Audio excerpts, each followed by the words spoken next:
ইরানের সর্বোচ্চ ধর্মীয় নেতা আয়াতুল্লাহ খামেনি নিহত হয়েছেন বলে দেশটির রাষ্ট্রীয় সংবাদ মাধ্যম জানিয়েছে। তেহরানে নিজ দপ্তরে দায়িত্ব পালনকালে ইসরায়েল ও যুক্তরাষ্ট্রের যৌথ হামলায় তার মৃত্যু হয়েছে বলে দাবি করা হয়।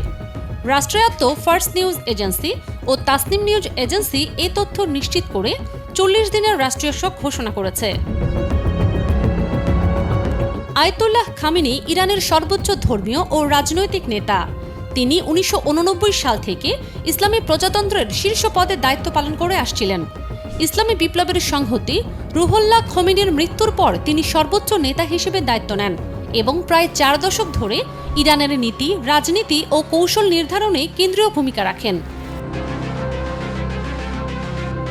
১৯৩৯ সালে মাশহাদে জন্ম নেওয়া খামেনি অল্প বয়স থেকেই ধর্মীয় শিক্ষায় মনোনিবেশ করেন।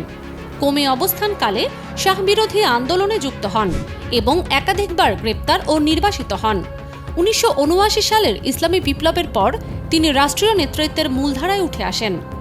১৯৮১ সালে হামলায় আহত হয়ে ডান হাত আংশিক অকার্যকর হলেও একই বছর তিনি প্রেসিডেন্ট নির্বাচিত হন।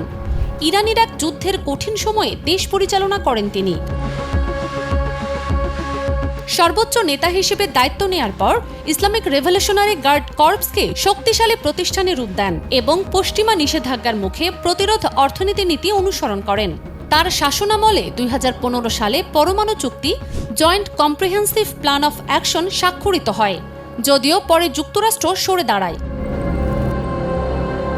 অভ্যন্তরীণ বিক্ষোভ দমন এবং আঞ্চলিক রাজনীতিতে এক্সিস অফ রেজিস্ট্যান্স কৌশল গড়ে তোলার মাধ্যমে তিনি মধ্যপ্রাচ্যের ভূ রাজনীতিতে গুরুত্বপূর্ণ প্রভাব ফেলেন।